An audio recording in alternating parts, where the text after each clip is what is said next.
Hello friends, welcome to daily news analysis of the Indian Express. Today the date is December 1, so let's get started.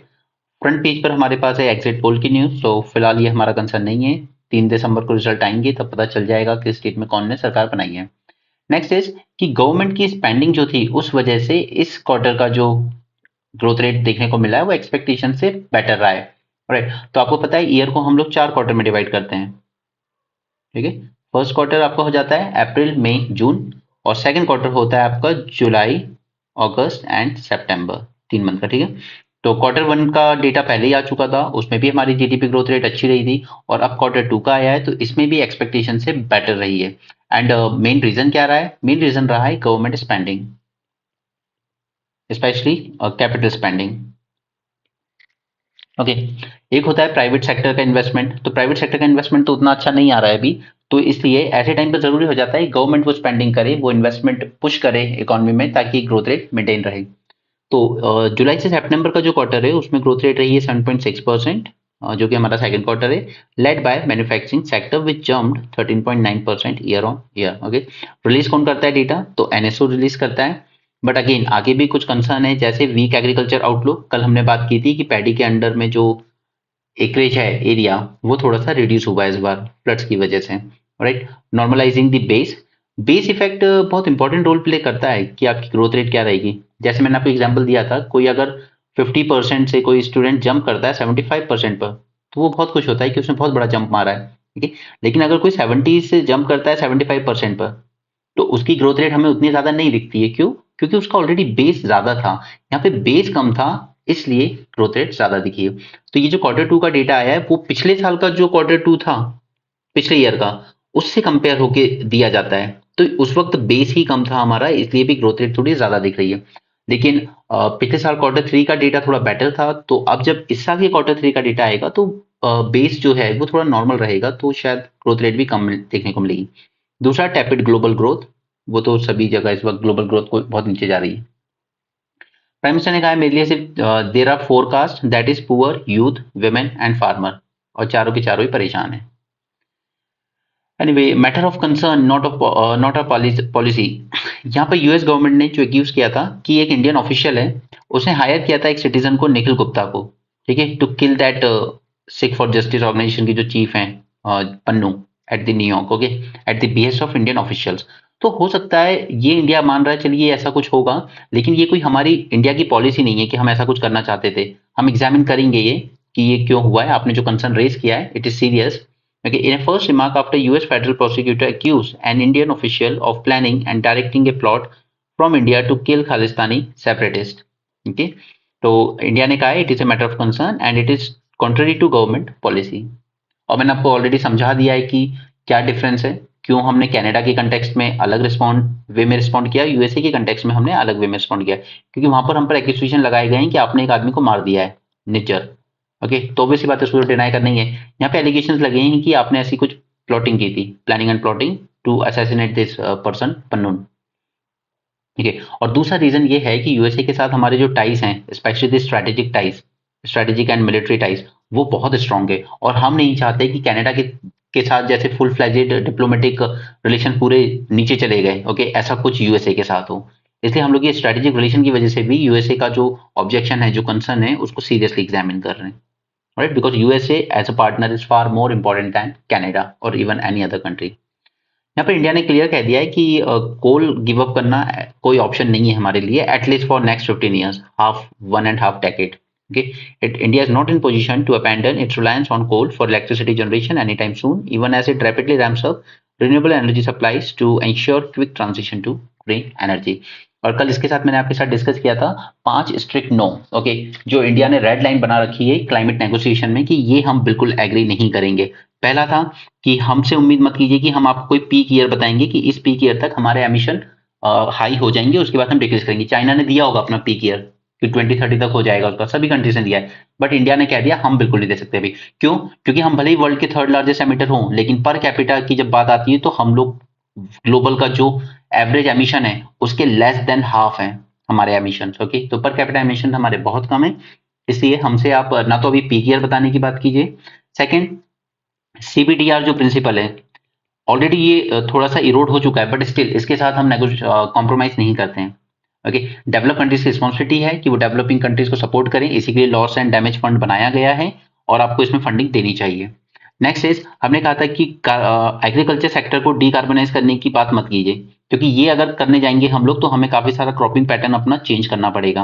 Okay, live stock population हमारे यहाँ बहुत ज्यादा है, उससे methane emission बहुत ज्यादा होते हैं, उतना बेटर क्वालिटी का फीड स्टॉक हम उनके लिए नहीं अरेंज करते हैं। तो ऑब्वियस सी बात है कि decarbonising agriculture is not a concern at this moment, right. उसके बाद हमने कहा था कि कोल फेज आउट की बात मत कीजिए, और वही इसमें भी हमने कहा है कि कोल फेज आउट की बात मत कीजिए, क्योंकि हमारी 70% इलेक्ट्रिसिटी जनरेशन कोल से होता है। ओके, एंड 21 के ग्लासगो समिट जो हुआ था उसमें हमने कहा भी था कि फेज डाउन करने की बात कर लीजिए, कि कोल का यूज फेज डाउन करना है, कम करना है, फेज आउट की बात हम नहीं करेंगे अभी, राइट। और इसके अलावा हमने अपना जीरो कार्बन एमिशन बनने का टारगेट जरूर बता दिया वर्ल्ड को कि 2070 तक we will be zero net emitter, right. तो ये 5 स्ट्रिक्ट रेड लाइन है इंडिया की, जो आपको याद रखनी चाहिए। आपके आंसर में दिखना चाहिए कि हम क्लाइमेट नेगोशिएशन में असर्टिव हुए हैं, ठीक है। हमने क्या बनाया, इंटरनेशनल सोलर अलायंस बनाया, राइट। हमने इसके अलावा और क्या बनाया था, ग्लोबल बायोफ्यूल अलायंस बनाया, ठीक है। क्लाइमेट नेगोशिएशन में इंडिया असर्टिव हुआ है, but at the same time हमने कुछ रेड लाइंस भी ड्रॉ कर रखी हैं कि इनको क्रॉस नहीं करेंगे, इन पर कोई नेगोशिएशन नहीं होंगे। ओके, आगे बढ़ते हैं।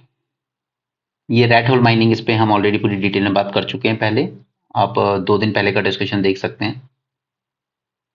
यहाँ पर डिफेंस एक्विजिशन काउंसिल, ये सारी जो डीलिंग्स वगैरह होती है कुछ परचेज करने की, उसकी बात करता है। उसने कहा 97 लाइट कॉम्बैट एयरक्राफ्ट तेजस खरीदेंगे हम, and 156 light combat helicopters. Okay, DSC का काम है clearing major capital acquisition for defence. यहाँ पे इंडिया प्राइम मिनिस्टर ने कहा है इंफ्रास्ट्रक्चर रेवोल्यूशन। अब मैं आपको अपने टेलीग्राम चैनल में विद प्रूफ बताता रहता हूँ कि पुराने जो मेंस में क्वेश्चन पूछे गए हैं वो कैसे प्राइम मिनिस्टर के स्टेटमेंट से बहुत इंपॉर्टेंट हो जाता है। अब आप ये मान के चलिए कि इंफ्रास्ट्रक्चर रेवोल्यूशन पे आएगा क्वेश्चन। ओके, अब इसमें ऐसा नहीं है कि आप स्कीम वाइज पूछा जाएगा कि पीएम गति शक्ति स्कीम बता दीजिए या ऐसा कुछ नहीं। हमें इंफ्रास्ट्रक्चर रेवोल्यूशन में सारी चीजें जाननी होंगी। जैसे पीएम गति शक्ति उसकी एक स्कीम हो जाती है, नेशनल इंफ्रास्ट्रक्चर पाइपलाइन आई थी, वो इसी में सबमर्ज हो गई, वो इसी का पार्ट बन गई। इसके अलावा और क्या स्कीम्स आई थी हमारे लिए, हमने डेडिकेटेड फ्लाइट कॉरिडोर्स वगैरह बनाए हुए हैं, हम लॉजिस्टिक पॉलिसी लेकर आए, राइट। इस तरह की कई स्कीम्स हम लेकर आए इंफ्रास्ट्रक्चर को पुश देने के लिए। इसके अलावा हमने कई फंड भी सेटअप किए हैं, ठीक है। तो इसमें से 3 इंपॉर्टेंट चीजें हैं जो मैं आपके सामने हाईलाइट करूंगा, बट अगेन टेलिंग यू कि स्कीम वाइज नहीं आएगा, वो प्रॉपर आएगा इंफ्रास्ट्रक्चर रेवोल्यूशन, और ये टर्म बहुत इंपॉर्टेंट है, ये आपको मेंस में प्रॉपर क्वेश्चन जरूर देकर जाएगा। तो चलिए यहाँ पर हम लोग इन चीजों को थोड़ा डिटेल में जान लेते हैं। ये एक्स्ट्रा फाइल आपको टेलीग्राम ग्रुप में मिल जाती है, वहां से कलेक्ट कर लिया कीजिए। ओके, पीएम गति शक्ति स्कीम के बारे में देखते हैं पहले। गवर्नमेंट ऑफ इंडिया ने लॉन्च किया एम्बिशियस पीएम गति शक्ति स्कीम, और या आप कह लीजिए national master plan for multi modal. Multi modal का मतलब क्या होता है यहाँ पर, कि ये सब पे फोकस करेगा, रोड पे करेगा, ये पोर्ट्स पे फोकस करेगा, ये एयरवेज के मीडियम पे फोकस करेगा, राइट। ये हमारा जो शिपिंग वगैरह है उन पे फोकस करेगा, इंक्लूडिंग इनलैंड शिपिंग रिवर्स के थ्रू। ओके, सब पे फोकस करेगा। Multi modal connectivity plan, it aim of coordinated planning and execution of infrastructure projects to bring down logistic cost. Okay, क्योंकि अराउंड ऑलमोस्ट मान लीजिए आप 14% जो कॉस्ट होती है हमारी, वो लॉजिस्टिक की वजह से आती है। तो उस वजह से हमारा प्रोडक्ट जो इंटरनेशनल मार्केट में जाता है वो अनकॉम्पिटेटिव हो जाता है। नाउ इस स्कीम पे फोकस करते हैं। Integrated planning and implementation of infrastructure projects in next 4 years with focus on expediting work on ground, saving costs and creating jobs. It will subsume the National Infrastructure Pipeline. This is important. This Gati Shakti scheme, it will subsume 110 lakh crore की जो scheme आई थी national infrastructure pipeline, जो कि launch की गई थी 2019 में, वो इसमें सबस्यूम हो जाएगी। This is important point for your presence. Next, हमें लॉजिस्टिक कॉस्ट कट करने की जरूरत है। क्यों? क्योंकि इससे हमारा प्रोडक्ट अनकॉम्पिटेटिव हो जाता है फॉरेन में जाकर। इसी के लिए हम लोग लेकर आए ना port lead development.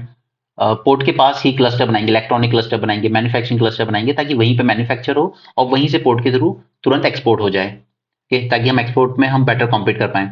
The scheme is also aimed at increasing cargo handling capacity and reducing turnaround time of ports to boost trade. जैसे मैंने आपको सिंगापुर पोर्ट का एग्जांपल दिया था, वहां विद इन 24 आवर्स, सॉरी 24 कहाँ, 4 to 6 आवर्स में ship turn around हो जाता है। इंडिया में it takes 2 to 3 days for a ship to turn around. Okay, इतना बुरा हाल है, क्योंकि कस्टम चेक, ये चेक, वो check, paperwork and all this, इस वजह से हमारा ये जो टर्न अराउंड टाइम है ये काफी कम है। Okay, next, it aims to have 11 industrial corridors and 2 new defence corridors, और ये दोनों डिफेंस कॉरिडोर कहाँ बने थे, एक तमिलनाडु में बन रहा है, एक उत्तर प्रदेश में बन रहा है। Extending 4G connectivity to all villages and adding 17,000 kilometre to gas pipeline network, ये सब हमारे इंफ्रास्ट्रक्चर का पार्ट है। It will help in fulfilling the ambitious target by government for 24-25, including expanding the length of national highway network to 2 lakh kilometer, creation of more than 200 new airports, heliports and water aerodromes.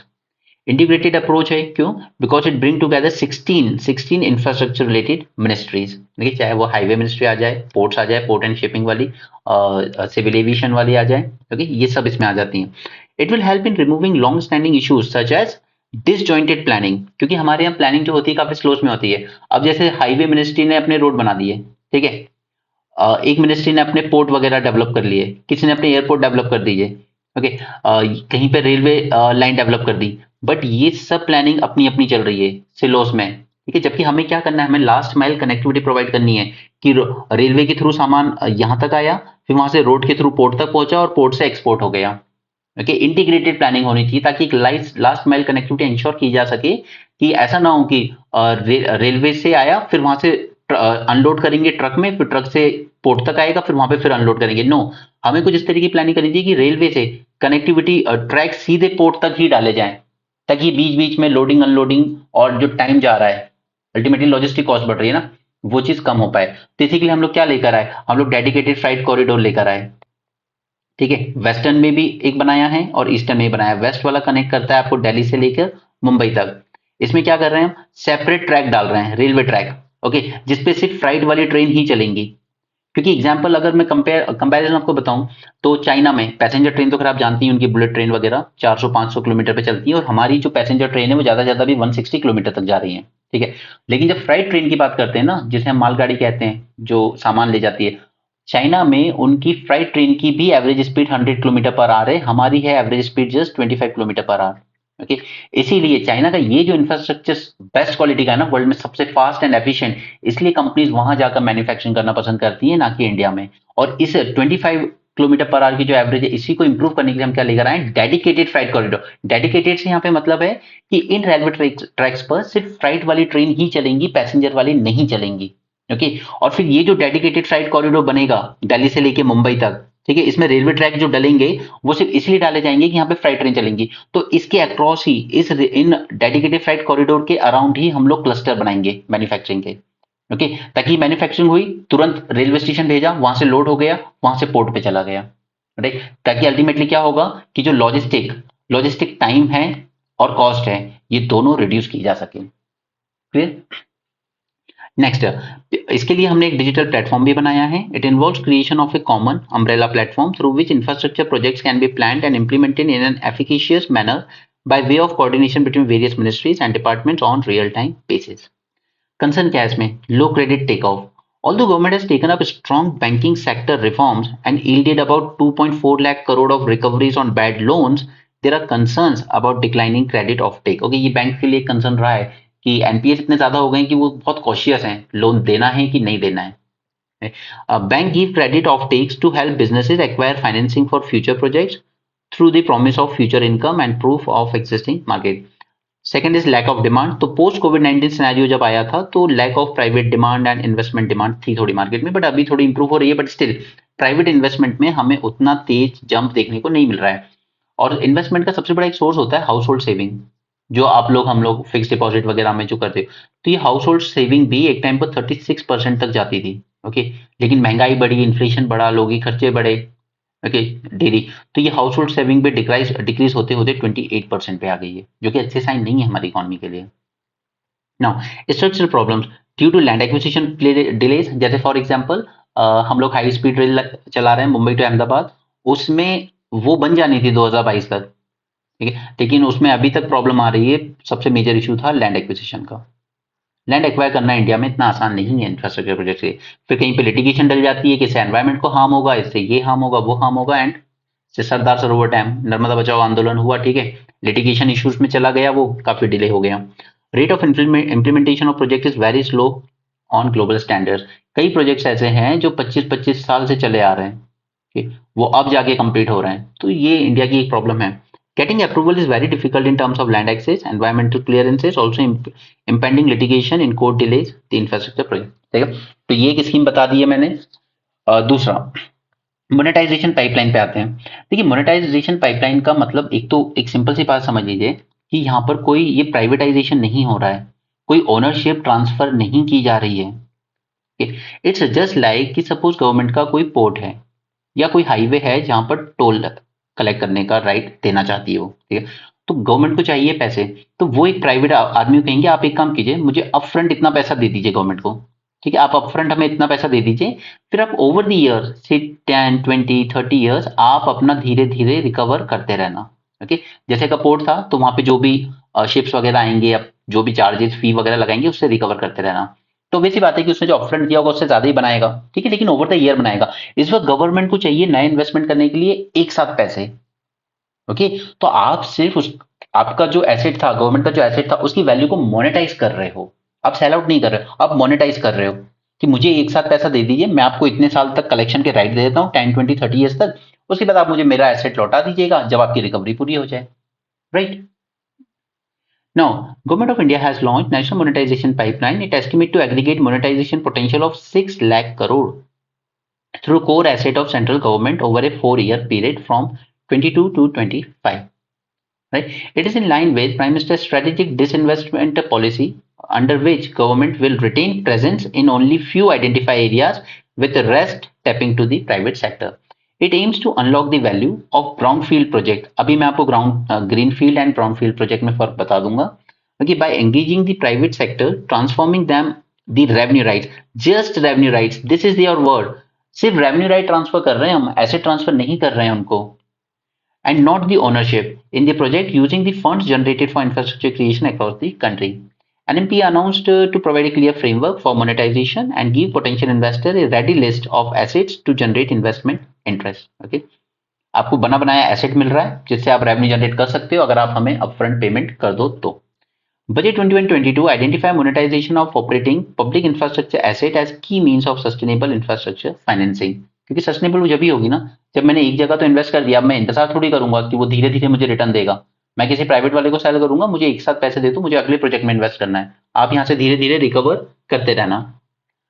Alright, currently only asset of central government line ministries and central PSCs infrastructure sector has been included. Okay, इसमें state government के assets अभी include नहीं है, सिर्फ central government के बनाए हुए assets या फिर सेंट्रल पब्लिक सेक्टर एंटरप्राइजेस ये हैं।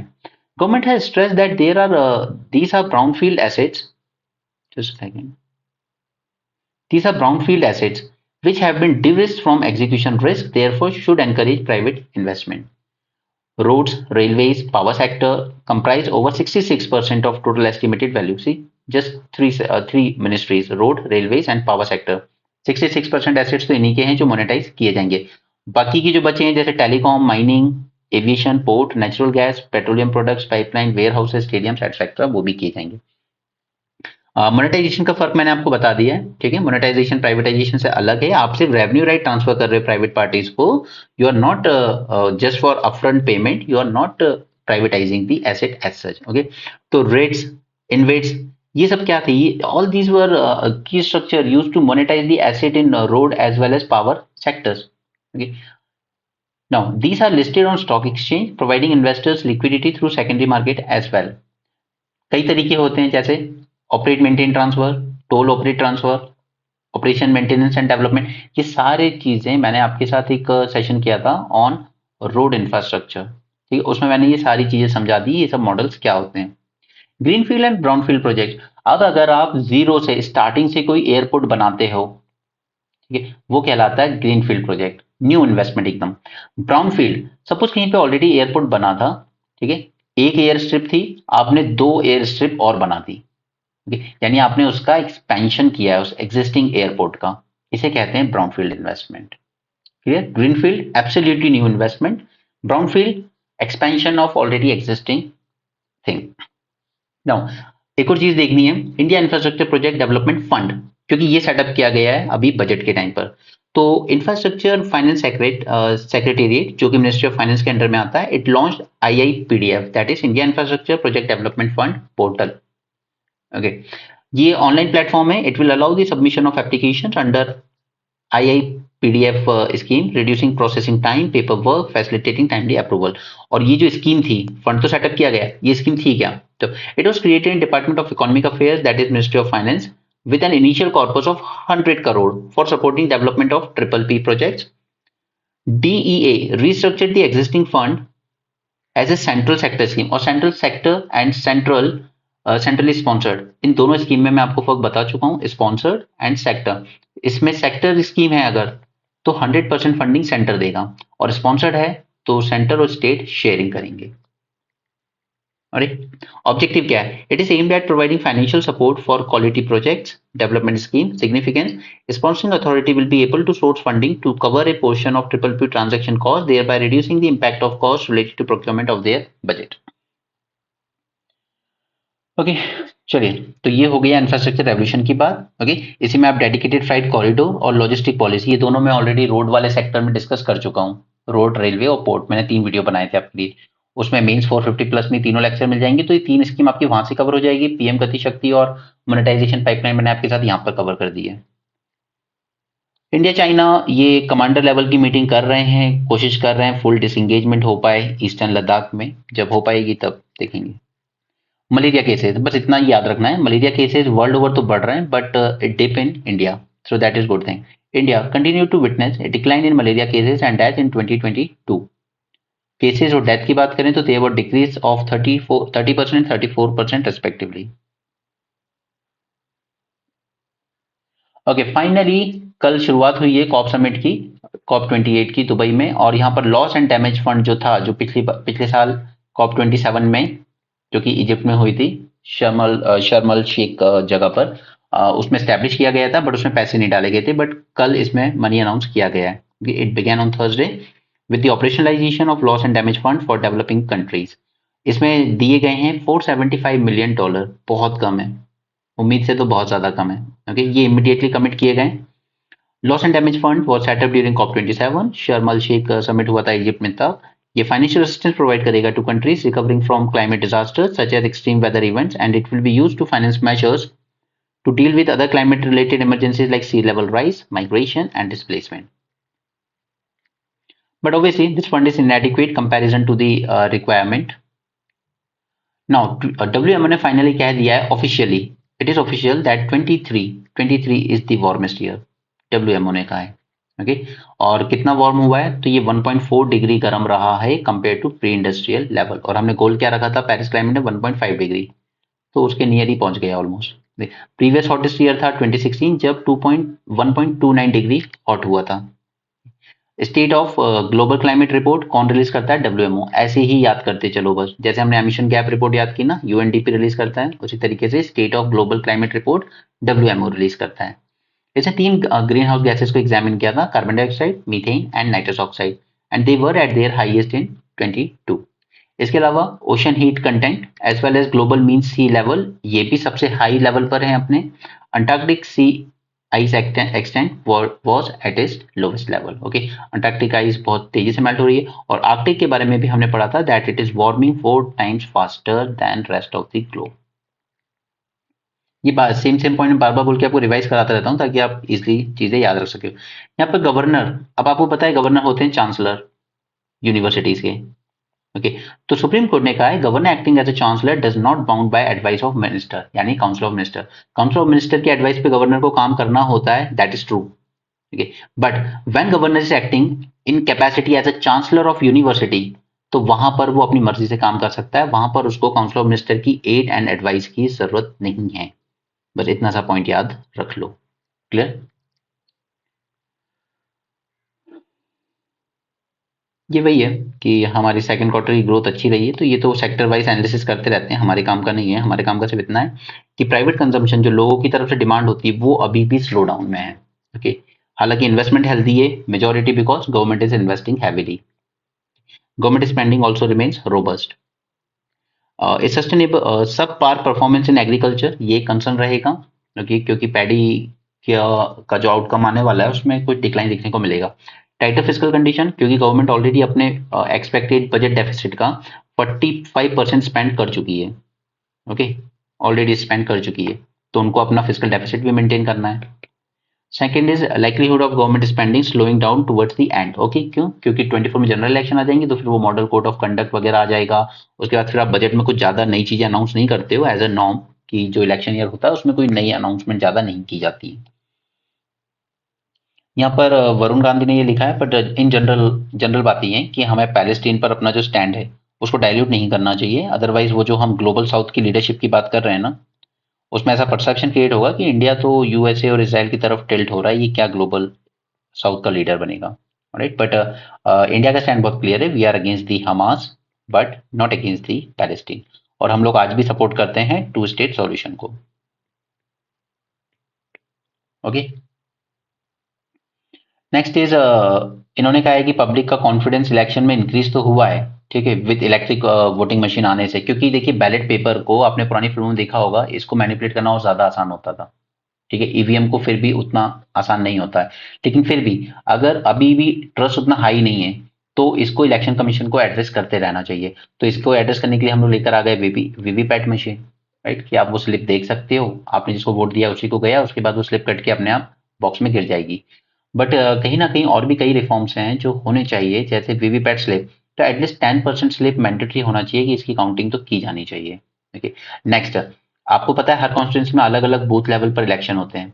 ओके, उसके बाद फिर बूथ वाइज काउंटिंग होती है। तो ऐसे में सपोज ये कोई ऐसा एरिया है जो मुस्लिम डोमिनेटेड है, suppose just don't take it personally, ठीक है, ये मुस्लिम डोमिनेटेड है, तो वैसी बात है कि मान लो अगर कोई बीजेपी पार्टी का कैंडिडेट जीत जाता है इलेक्शन, तो उसका फोकस क्या रहेगा? इस बूथ से मुझे वोट नहीं आए थे, अगर कल को वाटर स्कैरसिटी हो, इलेक्ट्रिसिटी का शॉर्टेज हो, तो इस एरिया में कट करना, पहले इन एरिया से मत करना, इस बूथ से मुझे वोट आते हैं। ओके, तो इसके लिए रेकमेंड किया जाता है कि इलेक्शन कमीशन ने खुद भी कहा था एक टोटलाइजर मशीन लाने की जरूरत है। टोटलाइजर मशीन क्या करेगी? टोटलाइजर मशीन इन सारों को मिक्स कर देगी, ठीक है, उसके बाद फाइनल रिजल्ट अनाउंस करेगी, ताकि जीतने वाले कैंडिडेट को कभी ये ना पता चले कि किस बूथ से मुझे वोट आए थे और किस बूथ से नहीं आए थे।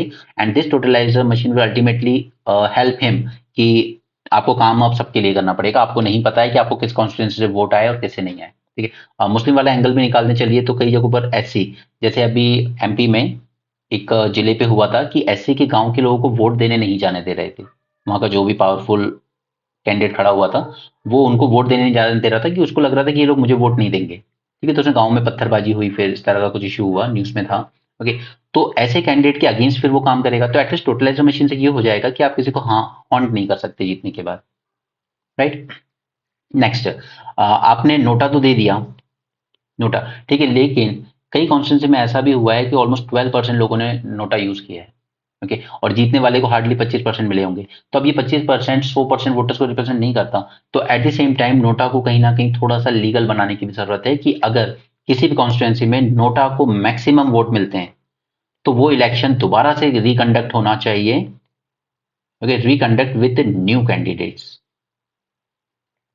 ओके, और ये नोटा के परसेंटेज जो है ना, ये और ज्यादा बढ़ जाएगा अगर अगर जनता को ये अभी तक तो ये लगता है कि मैं नोटा दबाऊंगा तो वेस्ट चला जाएगा, उसका कोई सेंस तो बनता नहीं है। बट अगर नोटा का ये लॉ ला दिया जाए उसमें कि इलेक्शन रिकंडक्ट होगा अगर मैक्सिमम वोट नोटा को जाते हैं, तो इंसान ये है कि एटलीस्ट पॉलिटिकल पार्टी भी एक प्रेशर बना सकते हैं वोटर कि सही कैंडिडेट्स को दीजिए। अगर आप दोनों नहीं, गलत लोगों को, अनएजुकेटेड लोगों को या फिर थोड़े क्रिमिनल बैकग्राउंड के लोगों को, अगर आप दोनों ही पार्टियों ने या सभी पार्टियों ने टिकट दे दिया है तो किसी को तो देना पड़ेगा वोट मुझे, और नोटा दबाऊंगा तो वेस्ट चला जाएगा। बट एटलीस्ट मुझे वो कम से कम वो एक राइट टू रिजेक्ट होगा कि आप सभी पार्टी से कैंडिडेट खराब है, तो पार्टियों पे एक कंपल्शन बनेगा कि हमें अच्छे कैंडिडेट्स को टिकट देने की जरूरत है, अदरवाइज पब्लिक हमारी पार्टी में ट्रस्ट लूज कर देगी।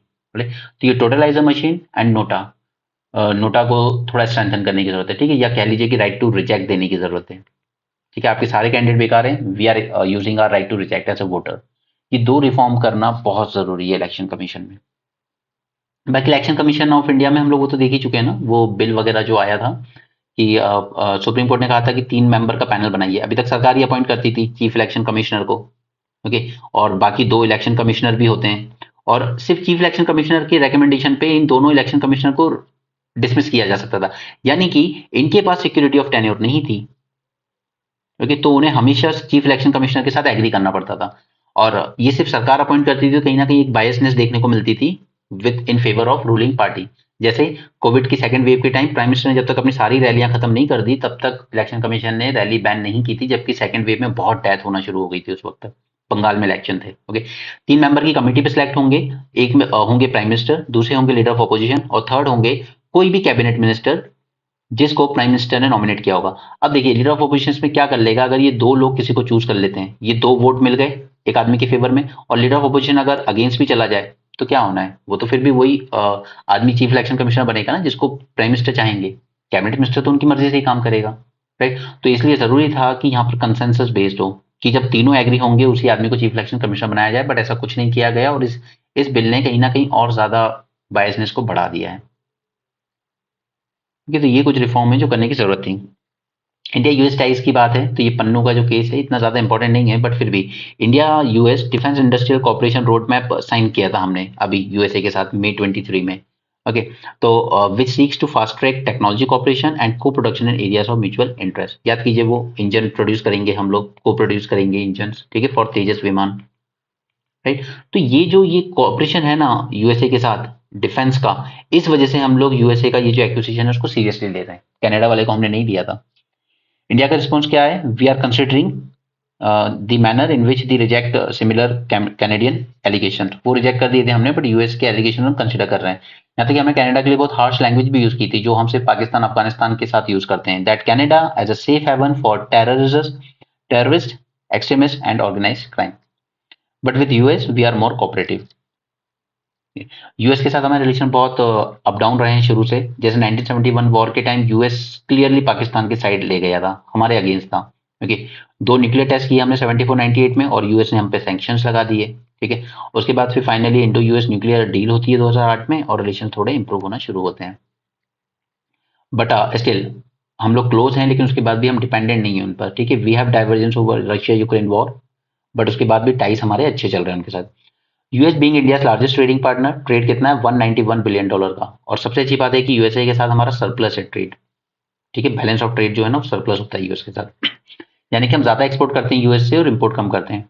Okay, both countries acting in coordination to confront Chinese belligerence in Indo Pacific region. अगर ये यूएस चाइना का एंगल निकाल दो ना तो यूएस इंडिया के रिलेशन वापस से नीचे चले जाएंगे।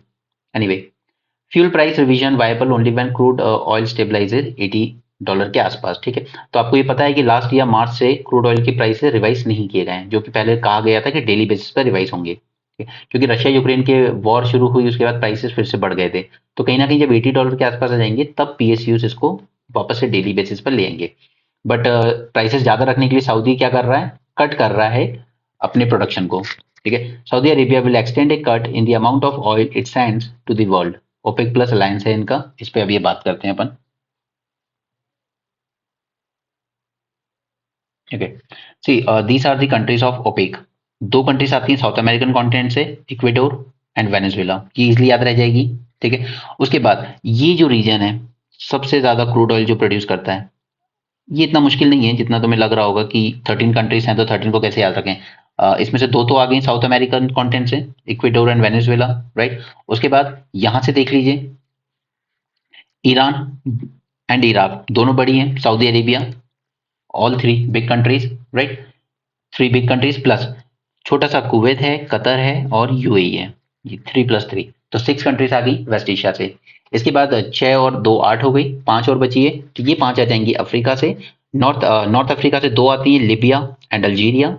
उसके बाद यहाँ पे आ जाता है नाइजीरिया, काफी बड़ी कंट्री है वो भी, और है गैबॉन एंड अंगोला, ठीक है। तो +6 वहां से आ गई, तो ये हो जाती है हमारी 13 countries, OPEC countries, right. OPEC के बारे में जान लेते हैं, तो ये क्या है। OPEC is a permanent intergovernmental organisation created at Baghdad conference in 1960, ठीक है। और फाउंडिंग मेंबर कौन थे, Iran, Iraq, Kuwait, Saudi Arabia and Venezuela. ये याद रखना जरूरी है, फाउंडिंग मेंबर हमेशा इंपॉर्टेंट होते हैं हर ऑर्गेनाइजेशन के। गोल क्या था, we will manage the supply of oil in an effort to set the price of oil in the world market in order to avoid fluctuation that might affect the economies of both producing as well as purchasing countries. अब देखिए ये बना था Baghdad conference में 1960 में, लेकिन इसका headquarter कहाँ है, वियना ऑस्ट्रिया में, ध्यान रखिएगा इस बात का। Membership is open to any country that has substantial exporter of oil and which shares the ideals of organisation. तो क्या इंडिया इसका मेंबर बन सकता है, कभी नहीं बन सकता, क्योंकि हम ऑयल एक्सपोर्टर है ही नहीं। इसके बाद 2016 में इन्होंने क्या किया, इसमें 10 और कंट्रीज ने ज्वाइन किया जो ऑयल प्रोड्यूस करती थी अच्छा खासा, और ये बन गया ओपेक प्लस। ठीक है, तो 13 तो ओपेक कंट्रीज हो गई और उसके अलावा 10 कंट्रीज और ये सब आ गई। तो इसमें इंपॉर्टेंट है रशिया। अब रशिया क्यों इंपॉर्टेंट है वो मैं आपको यहाँ से दिखाता हूँ। 2022 का प्रोडक्शन देखिए। ठीक है, सऊदी अरेबिया ने कितना किया है, 10.4 million barrels per day, and Russia ने कितना किया, 10.3 मिलियन बैरल्स पर डे। तो ये दो कंट्रीज जब एक साथ हो जाती हैं कि हमें जो प्रोडक्शन है उसको कट करना है, तो ग्लोबल क्रूड ऑयल के प्राइसेस बढ़ जाते हैं। जस्ट लुक एट कितना बड़ा मार्केट होल्ड करती हैं दोनों कंट्री, बाकी छोटी छोटी हैं सब। ओके, तो ये हो गई ओपेक मेंबर्स 13, ये नाम यहाँ लिखे हुए हैं सारे। ओके, और ये हो गई वो बाकी 10 कंट्रीज जिन्होंने बाद में ज्वाइन किया अलग से। ओके, तो जब भी ओपेक की बात आती है ना, तो अगर हम ओपेक नहीं भी बोलते हैं ना, तो हम लोग ओपेक प्लस रशिया, ये बहुत बड़ा इन्फ्लुएंस रखता है। ओके, ओपेक कंट्रीज, ठीक है, 28.7 million barrel per day produce करती हैं, और इसमें आप रशिया का भी जोड़ लीजिए 10। राइट, हालांकि अब तो शेल गैस रेवोल्यूशन के बाद यूएसए भी बहुत बड़ा प्रोड्यूसर बन गया है। ओके, बट ये दो कंट्रीज जो हैं सऊदी अरेबिया एंड रशिया, इनका हमेशा कंसर्न रहता है कि हमें हमें प्रोडक्शन उतना ही करना है जिससे एक प्राइस बने रहे। ओवर प्रोडक्शन हो जाएगा तो प्राइस गिर जाएंगे। Right, okay, core sector clock की ग्रोथ ऑफ 12.1%, ये ग्रोथ ऊपर नीचे होती रहती है, दैट इज नॉट इंपॉर्टेंट, हमारे लिए जरूरी है इनका वेटेज जानना। ये पहले तो कोर सेक्टर की जब बात आ रही है तो 8 इंडस्ट्रीज इसका पार्ट है। इस 8 इंडस्ट्रीज में सबसे ज्यादा वेटेज होता है 28.04% पेट्रोलियम एंड रिफाइनरी प्रोडक्शन का, और सबसे कम होता है फर्टिलाइजर का। राइट, कम से कम टॉप के 3 जरूर याद रखना, petroleum and refinery production. Okay, उसके बाद आएगा इलेक्ट्रिसिटी जनरेशन 19.85, उसके बाद आएगा स्टील। ओके, और फर्टिलाइजर आएगा सबसे नीचे, और बाकी पूरे 8 सेक्टर्स के नाम जरूर याद होने चाहिए, petrol and refinery, electricity, steel, coal, crude oil, natural gas, cement and fertiliser. Okay, और वेटेज ऊपर के 3 के याद रखिए और सबसे कम वाले का याद रखिए। ऑलराइट, आगे चलते हैं। Okay, rest is just this news. यहाँ पे कुछ ज़्यादा नहीं है, वो उनका ट्रूस एक्सटेंड हो रहा है, सब ठीक चल रहा है वहाँ भी। Okay, nothing more than this. Okay, so that's it for this session. I hope you enjoyed the lecture. Please do give a like अगर आप लोग ये वीडियो पूरा देख रहे हैं, and do give your valuable comment. Okay, और इसकी जो एक्स्ट्रा की पीडीएफ है वो आप टेलीग्राम ग्रुप से कलेक्ट कर लीजिएगा। ग्रुप का नाम है easy as pie UPSC. Okay, so that's it for this session. Thanks for joining. Have a great day and keep learning.